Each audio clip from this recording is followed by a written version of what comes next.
Sur Europe 1, Culture Média. Thomas Hill. Et on démarre évidemment cette émission avec la session de rattrapage de Jean-Luc Lemoyne. Et Jean-Luc, ce matin, nous avons le plaisir de recevoir donc Jacques Pradel. Oui, ça m'inquiète un peu. Non, j'avoue, j'aime beaucoup Jacques Pradel, mais ces dernières années, quand on le voit, c'est souvent parce qu'un crime vient d'être commis ou que quelqu'un a disparu. Ouais. Et là, comme par hasard, Julien Pichenet a disparu. Non, rassurez-vous, il est en voyage de noces, tout va bien, il est en claquette. Non, c'est ce que vous croyez, Thomas. Moi, à force d'écouter les podcasts de Jacques, je doute de tout. Bienvenue dans Chronique criminelle. Mai 1995 Julien Pichenet. est en voyage de noces avec sa jeune épouse Aurore. Troublant, non? Si, C'est c'est vachement troublant, bien parce fait. qu'elle s'appelle vraiment Aurore. Hein. Bon, je vous rassure, ils vont bien. Ils vont bien. Mais il serait actuellement séquestré par une certaine Mathilde V, qui voulait absolument récupérer le journal des médias. Je ne vois pas de quoi vous Je parlez. sais pas qui est cette personne, mais méfiez-vous. Bien joué Mathilde. Sinon, quel plaisir de recevoir Jacques, une légende qui a longtemps été sur Europe 1. Ouais. Jacques a animé plein d'émissions sur notre antenne, comme par exemple Café Crime, les Jeux de l'info ou encore Cinéscopie. Cinéscopie, c'est comme coloscopie, mais avec des caméras plus grosses. Il faut juste avoir confiance en soi. Hein, Pour préparer ma chronique, j'ai tapé Jacques Pradel sur Google, et là, plein de prénoms apparaissent. Grégory, Émile, Louis, Guy, Georges. Ils sont bizarres vos goûters d'anniversaire, Jacques, quand même. Hein.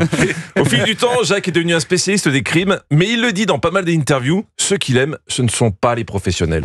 C'est pas les professionnels du crime qui m'intéressent, ceux qui vont au hold-up comme on va à l'usine le matin. C'est monsieur et madame tout le monde.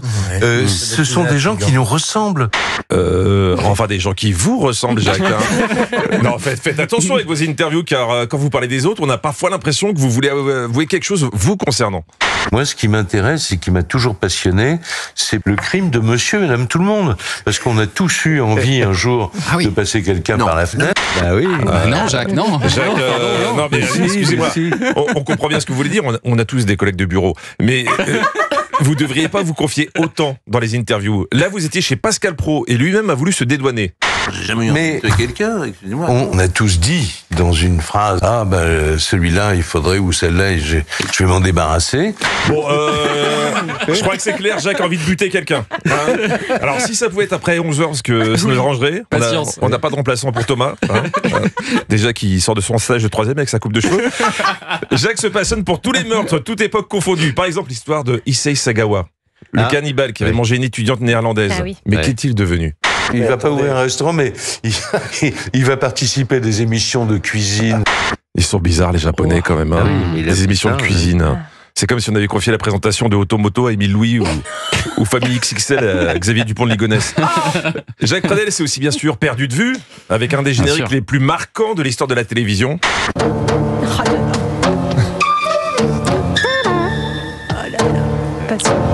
Ah, le genre de générique qui donne tout de suite envie de prendre un Xanax ou de te lancer dans la danse contemporaine. Non, je ne sais pas si vous vous rendez compte, Perdu de vue, c'était en moyenne 7 à 8 millions de téléspectateurs agrippés à leur plaid et à leur boîte de Kleenex. Un carton absolu. Alors, Perdu de vue, c'était quoi exactement ? Plusieurs propositions. Perdu de vue, c'était A, un magasin de lunettes en province. B, le titre des mémoires de Gilbert Montagnier. C, Killa Visto, mais en français. Alors Ça sent la C, hein, quand même. Eh oui, c'est la réponse C, évidemment, bravo. Eh oui, je savais pas, mais Killa Visto, qui l'a vu ? Celui qui répond ce que je pense sort tout de suite. Et c'est le titre du programme original italien, qui a été adapté par TF1, un programme animé en Italie par. En fait, c'est faux. Ah bon ? C'est une fake news. Mais on va la rectifier tout de suite parce qu'on s'est bien inspiré d'une émission de télévision. Ouais. Mais c'était en Angleterre et c'était Crime Watch. Ah d'accord, parce que moi on m'a dit que c'était Giacomo Pradello qui faisait ça en Italie. Ils m'ont menti. En France, les téléspectateurs étaient à fond. Ils voulaient retrouver leurs parents, leur tante Huguette, leur cousin Bernard, même des gens dont ils n'avaient plus l'utilité. C'était l'ancêtre de l'alerte enlèvement, Jacques se souvient. Je suis près de Janine et Jean-Paul. Votre fils, Jean-Jacques, a disparu maintenant depuis 3 ans. C'était une émission familiale. Ouais, familiale et famille distendue quand même, s'ils ne se sont pas vus depuis 3 ans. Des petites tensions.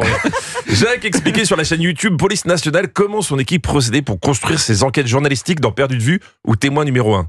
Nous, d'abord, notre souci, c'est de savoir est-ce que la personne est vivante ou pas. Et ensuite, si elle est vivante, la contacter. Ah bon ? Donc Jacques, vous contactez pas les gens s'ils sont morts. C'est un peu facile de lâcher l'affaire aussi vite. Pourtant, c'est faisable de contacter un mort. Faut juste creuser un peu. Ou avoir une table ronde. Une table ronde, exactement. Oui. J'ai appris plein de choses en vous écoutant, et notamment qu'il y avait plusieurs sortes de chiens policiers. Il y a eu les chiens qu'on appelle les chiens de piste, il y a eu les chiens de zone, et puis maintenant, malheureusement, il y a aussi les chiens de cadavre. Alors, je me permets une petite précision parce qu'Anissa m'a demandé. Les chiens de cadavre sont des chiens qui vous aident à retrouver des gens décédés. C'est pas des chiens qui vous aident à retrouver des bouteilles vides avant que votre matériel rentre. Allez, je le dis rarement, mais bonne émission et bon crime à tous. Merci beaucoup Jean-Luc Lemoyne, qu'on retrouve demain en replay sur europe1.fr. Vous serez en spectacle aussi le 13 juin en Suisse à Saint-Légier et le 14 à Esther dans le Nord.